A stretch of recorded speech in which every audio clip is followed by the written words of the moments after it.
Voilà où je t'emmène aujourd'hui, c'était mon appart à Lisbonne. C'est ma dernière semaine que je passe ici. Alors j'en profite pour te montrer une vue de merde parce que j'ai appris il y a quelques semaines que le mois d'avril à Lisbonne c'est vraiment une catastrophe, c'est le pire mois. Je crois qu'il y a une expression pour parler de ce mois-là. Je n'ai évidemment pas cette expression, mais écoute j'en profite, ça me fera des souvenirs aussi. Je te laisse visiter les derniers jours dans cet appart ici. C'est un appart qui était hyper lumineux. Alors bien sûr, tu te demandes pourquoi est-ce que je te raconte tout ça, on en reparlera juste après. Voilà, c'était cet appart-là dans lequel techniquement je devais être pendant 6 mois, mais vu que je me suis barré au Mexique, je n'en ai profité que 2 mois. La cuisine était assez incroyable. C'était un bel appart, hein, mais c'est les derniers jours. Tu as une salle de bain là-bas, tu avais la chambre de ma coloc, et là tu avais ma chambre ici, qui était plutôt cool. Voilà, avec une super vue aussi de ce côté-là. Putain, t'as vraiment pas de chance, je t'emmène au pire des moments en termes de météo. Et j'avais une vue très sympathique aussi, côté de ma chambre, côté du balcon. Voilà, c'était ça. Et c'est les derniers jours ici. Ouais, bon, je me pose enfin sur cette terrasse pour les derniers jours et j'ai un sujet dont je voudrais te parler aujourd'hui. Je viens d'avoir au téléphone un joueur de tennis qui s'appelle Yanaïs Laurent, que j'avais joué, je pense, il y a une bonne quinzaine d'années. Bon bref, on va pas parler de tennis, on est là pour parler business. Yanaïs, c'est un excellent joueur de tennis et je viens de l'avoir au téléphone pour qu'il intègre l'équipe The Court. Et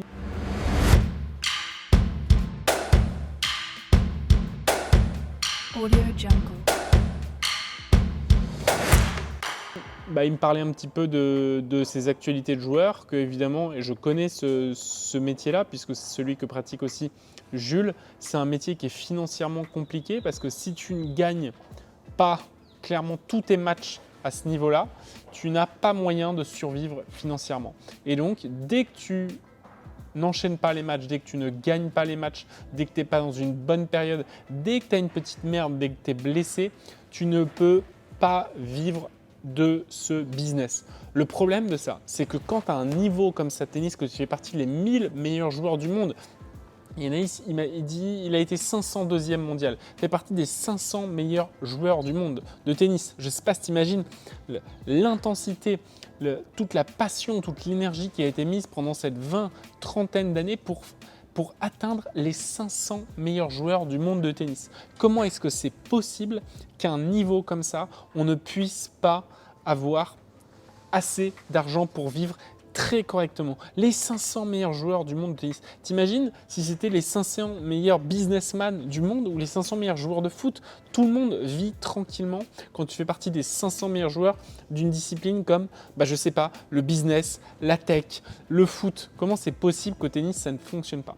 Et le problème, c'est que le tennis, c'est un sport où c'est un peu comme ça entre les deux, mais il y a des sports. Je pense au judo. Judo, j'imagine que ce n'est pas les 500, c'est les 50. Je pense à d'autres sports. Il y a plein d'autres sports comme ça où tu es sportif de haut niveau et tu ne peux pas vivre de ce haut niveau-là parce qu'il n'y a pas assez de sponsors, parce qu'il n'y a pas assez d'argent qui traîne et tu vas être obligé de faire des choses par défaut. Comme certains joueurs de tennis, peut-être qu'Anaïs là, obligé de rentrer à un moment donné de tournoi parce que pas assez d'argent pour financer ces tournois. Je trouve ça hallucinant. J'ai envie de péter un coup de gueule comme ça contre les sports où c'est juste pas possible d'en vivre alors que tu fais partie des 500 meilleurs joueurs du monde. Je trouve ça juste hallucinant. Et encore une fois, j'en parle beaucoup parce que pour moi, c'est l'exemple que j'ai le plus connu. Mon frère, Jules, a été 228e mondial au tennis.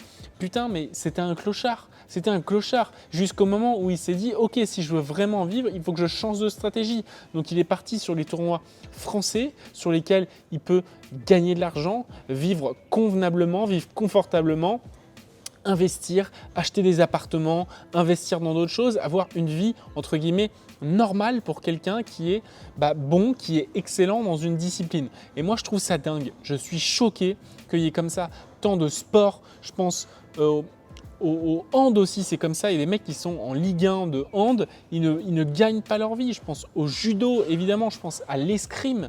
Il y a un tas de joueurs, de joueuses qui ne peuvent pas vivre de leur activité de sportif de niveau. Et ça me rend fou. Ça, c'est un problème. Et ce qui me rend encore plus problématique, c'est que ces joueurs-là, ce qui me rend fou, c'est que ces joueurs-là, ils n'ont pas d'autre solution que ça.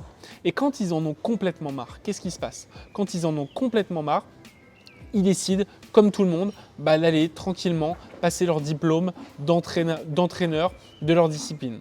Et le problème, c'est que ça crée deux problèmes. C'est que dans ce lot-là, il y a plein de joueurs qui ne sont pas du tout faits pour être profs de tennis, de rugby, de hand. Il y a plein de sportifs de haut niveau qui ne sont pas du tout faits pour être entraîneurs, parce qu'ils étaient faits pour être joueurs et pas entraîneurs. Et c'est deux disciplines qui n'ont rien à voir. Et il y a un tas de mauvais joueurs de tennis qui vont être bons en tennis. Et évidemment, il y a aussi des excellents joueurs de tennis qui vont être des excellents profs de tennis. Ce que je veux dire, c'est que quand tu es sportif de niveau, il n'y a pas qu'une seule solution. Il n'y a pas qu'une seule solution qui est d'un moment donné de craquer et de devenir entraîneur de tennis. Il y a d'autres solutions. Moi, je fais partie de l'exemple où j'étais pas un bon joueur de tennis et aujourd'hui, je suis certainement un des entraîneurs de tennis les mieux payés de France. Et comme je te le dis, j'étais pas du tout dans les 500 meilleurs joueurs du monde, j'étais même pas dans les 1000 et j'étais certainement pas dans les 2000 non plus.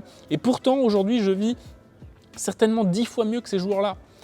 Et j'ai des conditions de travail qui méritent, qui sont celles d'un joueur de haut niveau. J'ai des conditions de travail qui sont celles de je peux choisir mon emploi du temps, je peux choisir comment je travaille, je peux choisir avec qui je travaille, je peux choisir qui est-ce qui me donne des ordres, je peux choisir à qui je donne des ordres, avec qui je travaille. C'est ça la qualité que j'ai aujourd'hui en tant que business en ligne dans le sport. Et encore une fois, si tu es entraîneur de haut niveau, si tu sens que tu as une fibre d'entraîneur de haut niveau, si tu es joueur de tennis comme toi, Yanaïs, peut-être que tu regardes cette vidéo, comme toi, Jules, comme plein d'autres joueurs de tennis qu'aujourd'hui j'accompagne dans l'équipe The Court sur les cours de tennis à Paris qu'on donne. Aujourd'hui, j'ai une équipe de 15 joueurs et joueuses de haut niveau que j'ai pris sous mon aile pour qu'ils puissent bosser dans des super conditions à Paris avec des super clients qu'on choisit sur le volet. Et d'ailleurs, j'en profite pour vous remercier, clients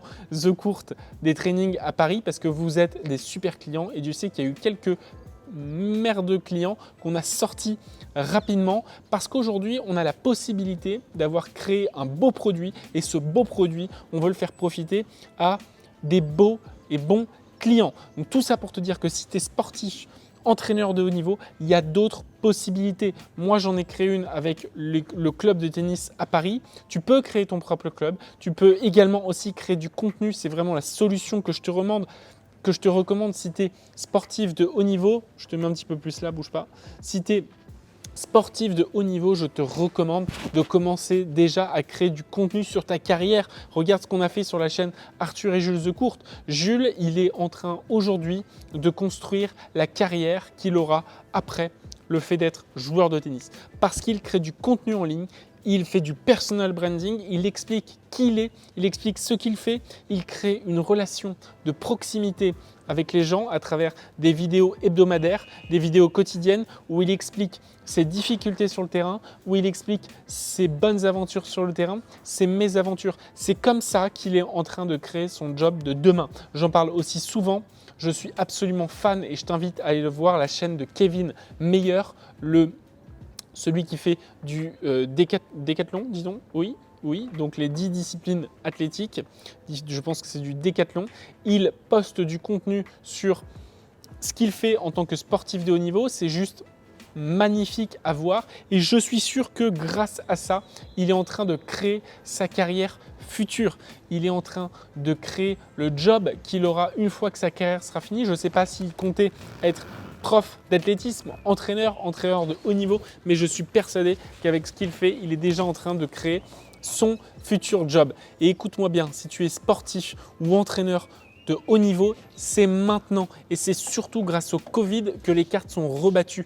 On est mi-2021 et grâce au Covid, merci le Covid, et je dis vraiment pas ça d'une question sanitaire, on vient d'en faire, mais d'un point de vue économique, le Covid est en train de rebattre les cartes. Si tu as dès maintenant envie de t'attaquer sur le business en ligne, et d'ailleurs, Moi, je te parle de création de contenu, mais c'est aujourd'hui le moment donné où les pauvres, comme moi, les pauvres peut-être comme toi, c'est maintenant où on peut devenir riche, riche de temps, riche de sens, riche de liberté. Je ne te parle pas que d'un point de vue économique. Il est évident qu'une fois que tu es riche, d'un point de vue de ta liberté, d'un point de vue de ton temps, tu es riche économiquement. Je le sais, c'est exactement ce que je suis en train de vivre. J'ai tout mon temps, j'ai de l'argent devant moi et c'est grâce à ce business que je suis en train de créer. Et je t'assure que moi, pauvre, moi, sans baccalauréat, moi, avec juste énormément d'ambition et de motivation, je suis en train de créer mon business de demain. Il n'a rien de compliqué. Il s'agit de documenter ta vie. Il s'agit de partager tes bonnes aventures, tes mésaventures. Il s'agit de partager ton contenu de joueur, de sport, de entraîneur, de haut niveau. Partage ce que tu fais au quotidien. Prends exemple sur la chaîne Arthur et Jules The Court, qui s'appellera d'ailleurs très prochainement Jules The Court, parce que j'ai plus rien à faire là. C'est la chaîne de Jules. Il est en train de créer une relation de proximité avec son audience. C'est une audience à laquelle il peut proposer beaucoup de contenu gratuit, mais proposer aussi du contenu payant. Et c'est exactement comme ça qu'il va pouvoir en vivre les prochaines années, en apportant de la valeur, puisqu'il ne s'agit pas ici de soutirer l'argent des gens, il s'agit de proposer de la valeur. Et il y a des gens qui sont prêts à payer contre de la bonne valeur. Et c'est normal, c'est comme ça que marche l'économie depuis toujours. C'est exactement qu'elle marchera encore dans les prochaines années. Elle marchera exactement d'ailleurs comme ça aussi avec les crypto-monnaies. C'est le meilleur moyen aujourd'hui. L'économie te permet de te développer et aujourd'hui Internet est en train de changer l'économie. Aujourd'hui les crypto-monnaies sont en train de changer l'économie et dès maintenant ça rebat les cartes. Tous les pauvres vont pouvoir devenir riches. À condition de quoi? À condition de se mettre en ligne, à condition d'arrêter tous les trucs physiques qui ne fonctionnent plus. Aujourd'hui, le métier que j'ai eu d'entraîneur de tennis est en train de se faire charcuter. Aujourd'hui, tous les entraîneurs de tennis en France vivent une crise économique sans précédent. Moi, le premier, mon club de tennis a fermé. J'ai vu les portes de mon club de tennis fermer. Je suis passé d'un chiffre d'affaires X à un chiffre d'affaires 0. Et ça a été le cas de beaucoup de profs de tennis. Moi, je suis entrepreneur, je n'ai bénéficié d'aucune aide de l'État pendant ce moment-là. Et je t'assure que si je ne m'étais pas lancé, si je n'avais pas eu cette crise, je ne me serais pas lancé sur le business en ligne. Et comme je te l'ai dit, je te cite les chiffres, je suis transparent avec toi. Depuis 1 an sur le business en ligne, j'ai fait quelque chose comme 112 000 € de revenus en commençant il y a pile 1 an, en avril 2020. Si je l'ai fait sans baccalauréat, sans argent, tu peux le faire. Si tu es sportif de haut niveau, si tu es entraîneur de haut niveau, tu peux toi aussi le faire en te lançant dès maintenant sur le contenu en ligne. Pour ça, je t'ai préparé un petit PDF qui est juste en dessous que tu peux télécharger. Ce sont les 9 étapes pour lancer ton business en ligne. Attention, c'est uniquement pour sportifs de haut niveau et entraîneurs de haut niveau. Si tu sens que tu n'es pas encore au haut niveau de ton sport, en tant qu'entraîneur ou en tant que joueur, ce n'est pas une formation qui est faite pour toi. Si tu n'es pas dans la thématique du sport, tu n'es pas sur la bonne chaîne. Moi, je veux parler ici aux joueurs de haut niveau, aux joueuses de haut niveau et aux entraîneurs de haut niveau. Je t'ai mis un PDF en dessous avec les 9 étapes que tu peux télécharger. Tu recevras également mes emails et je t'invite aussi à cocher la petite cloche en dessous et le bouton s'abonner pour ne louper aucune des prochaines vidéos. C'était Arthur et j'ai hâte de te revoir dans une prochaine vidéo.